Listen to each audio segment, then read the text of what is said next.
Today on Network Africa, Gambia becomes the latest country to pull out of the ICC.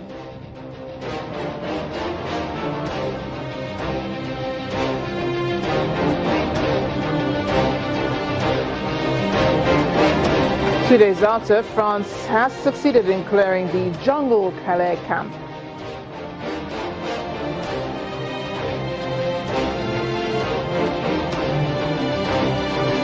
And 145 child soldiers are released by armed groups in South Sudan.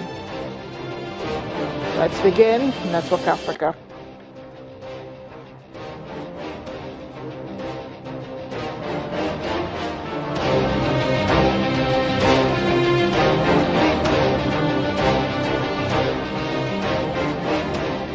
Welcome everyone. I am Amarachi Ubani. Gambia's President Yahya Jammeh has announced his country will begin the process of withdrawing its membership from the International Criminal Court. The country's Information Minister Sheriff Bojang explained further, saying that the court had ignored Western war crimes, referring to Britain's former Prime Minister Tony Blair over the war in Iraq. The ICC was set up to try the world's worst crimes, but has been accused of unfairly targeting African leaders. Interestingly enough, the current ICC prosecutor Fatma Bensouda is from Gambia. Last week, South Africa announced its decision to begin formal process of withdrawing from the ICC because it did not want to execute arrest warrants which would lead to regime change. Earlier in the month, Burundi said it was leaving the court, while other African countries like Kenya and Namibia have said they might leave.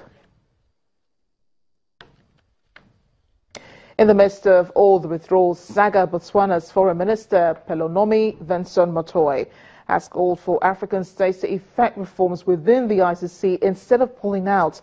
The 65-year-old is a candidate to become the next AU Commission chairperson. During an interview with Reuters news agency, she said, and I'm quoting here, "I don't see why we should be pulling out. The good thing is that a few more members now within the AU agree that pulling out is not the solution. We should be working towards fixing."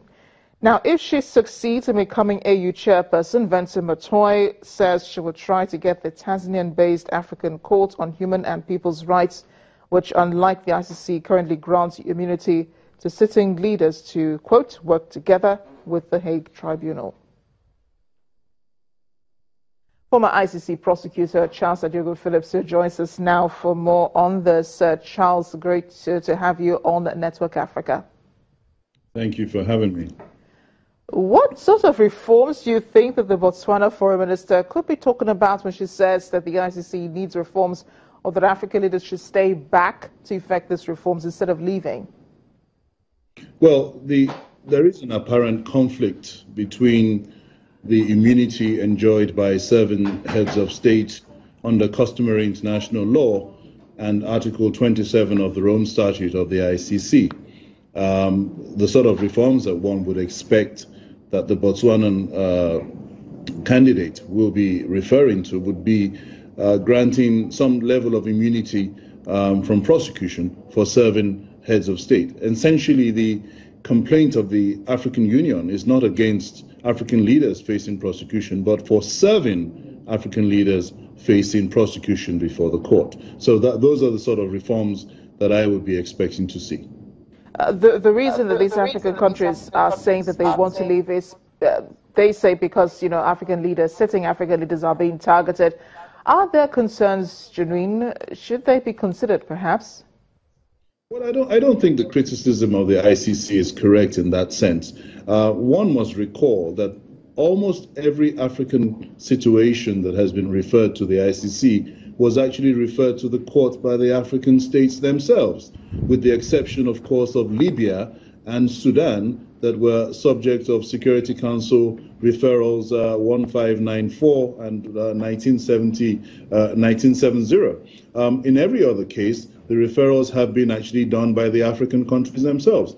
So in that regard, I don't really think that that's a fair criticism of the court itself. Gambia was saying that Nobody has called other Western leaders, perhaps, to the ICC, referring to George Bush of the United States for the war in Iraq and Tony Blair also for the war in Iraq. And as you've mentioned, it's because nobody has actually brought any of those cases to the ICC, right?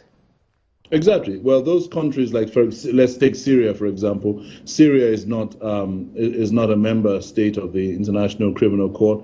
Any referrals of the conflict in Syria would have to be Security Council referrals, but you would expect that Russia would exercise its veto powers in blocking such referrals. So those are the complications of international criminal law vis-a-vis the immunity of states and the veto powers that permanent members of the Security Council do enjoy.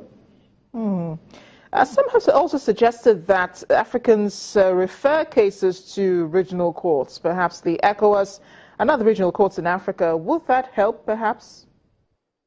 There is talk of extending the mandate of the African Court on Human and People's Rights that you've alluded to in your opening to cover international crimes. The African Court, the draft statute, does grant immunity to serving heads of states, and that may be a step in the right direction, in my opinion. If Burundi, South Africa, and now Gambia are thinking of pulling out of the International Criminal Court, we understand Namibia and Kenya are not far behind. Kenya, of course, President Uhuru Kenyatta was in the ICC months ago, as well as his deputy, William Ruto. Do you think that they will follow through? And do you think more African countries will also be thinking about pulling out of the ICC?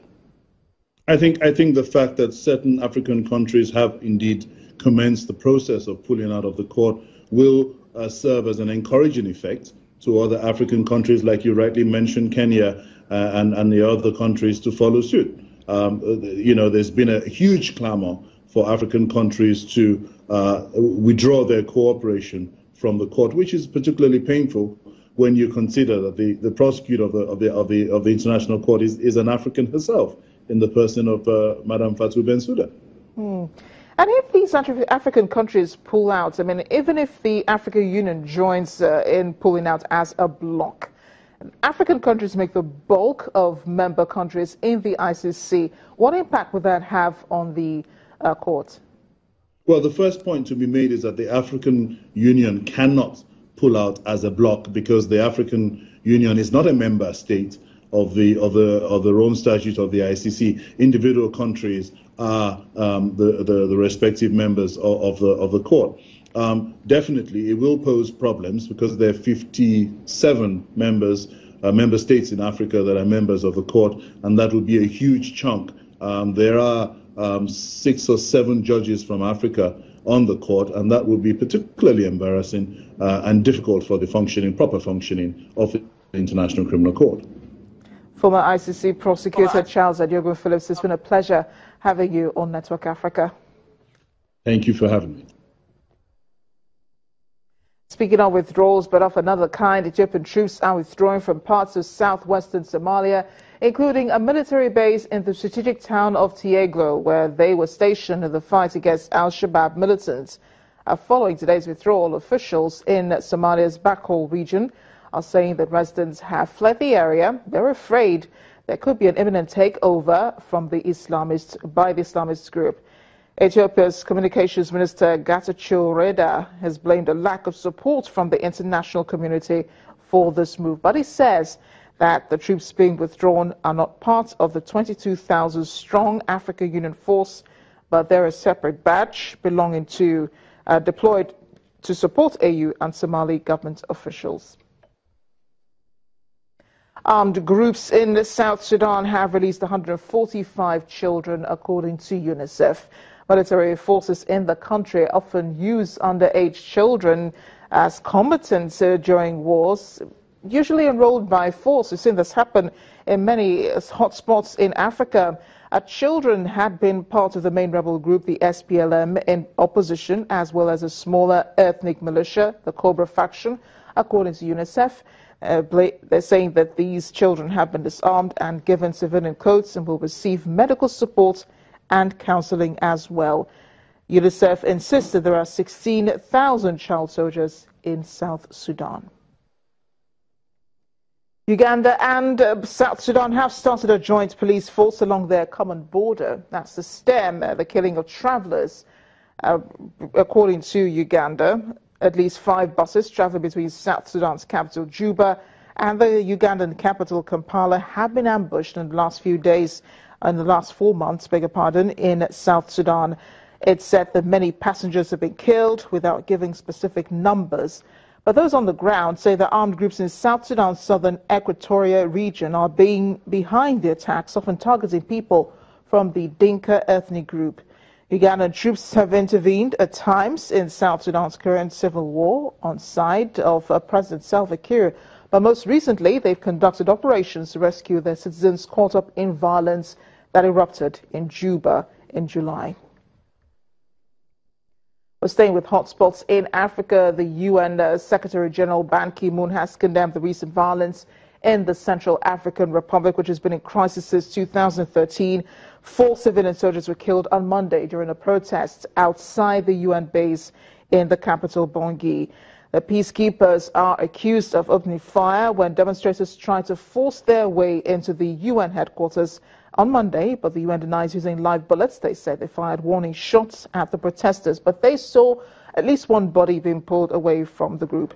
14 people, including 5 peacekeepers, were wounded in the incident, which happened as civil society activists called on residents to stay home to demand the withdrawal of MINUSCA, whom they accuse of failing to protect people.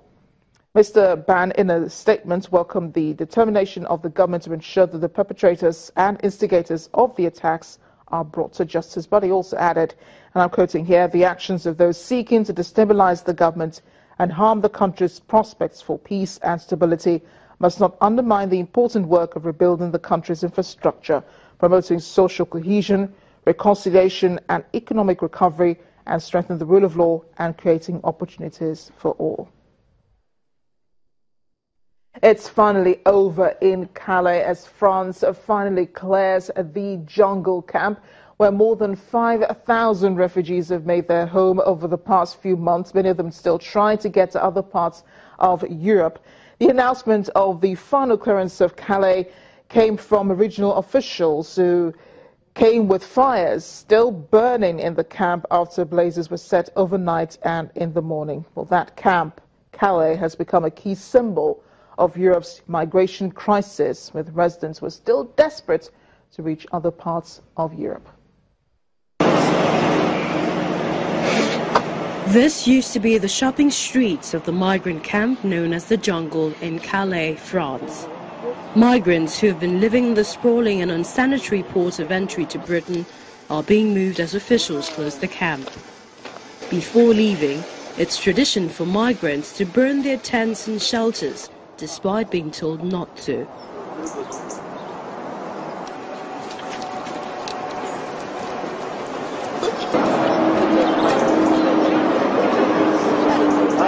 A regional prefect official says precautionary measures have been taken, so the risk of the fire spreading is low.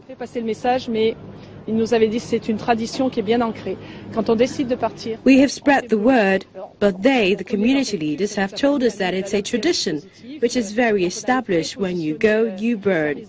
We have experience of these habits, which has meant we could organize ourselves in advance. We had prepositioned the fire services and paramedics. The firemen were there. They're actually always here 24 hours a day, so there's no big risk of the fire spreading.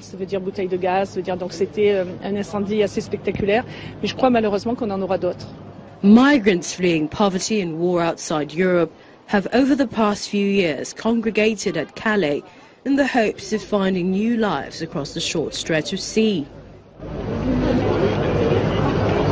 And they are still coming. Over 4,000 people have been registered by the French authorities since Monday, with the majority bussed to reception centres across France. Local opposition to the squalid and unsanitary camp, which at one point housed more than 6,000 people, along with criticism from right-wing politicians, has stung the French government into launching a clearing operation which began on Monday.